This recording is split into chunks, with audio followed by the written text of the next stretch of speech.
C'est un phénomène interplanétaire. Le Joker est partout. En Bolivie, en Angleterre ou encore au Liban, l'ennemi juré de Batman devient une figure de contestation. Le clown psychopathe s'est aussi invité à Paris au Comic-Con, le rendez-vous incontournable des fans de super-héros qui n'hésitent pas à se déguiser en Joker. C'est vraiment des personnages qui sont très intéressants parce qu'ils ont une psychologie assez profonde et assez torturée. On arrive à avoir la compassion pour un personnage qu'on déteste et là on arrive à avoir la peine pour lui et c'est très bien fait.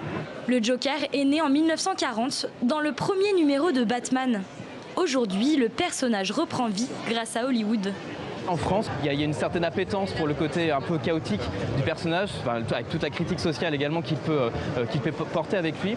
Et en fait, le film est venu, on va dire, doubler, voire quintupler les ventes et l'exposition du personnage. C'est sur cette vague pro-Joker que surfe cette dernière BD, Batman Damned. L'histoire commence par la mort du Joker. Et Batman essaye de découvrir qui l'a tué. Et ça pourrait être lui. Nos personnages sont plus sombres et plus réalistes d'une certaine manière, et plus cauchemardesques encore. Je pense que les gens sont attirés par ce qui leur fait peur.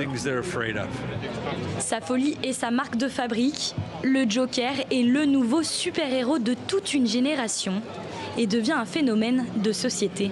Le Joker, c'est une victime de la société, c'est une victime de la violence. C'est quelqu'un sur qui on a tapé dans tous les sens du terme.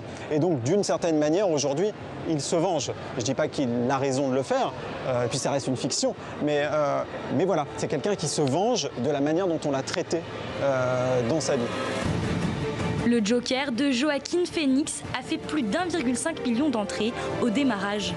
Loin devant les 1,27 million d'entrées de The Dark Knight de Christopher Nolan, détrônant ainsi l'iconique homme chauve-souris.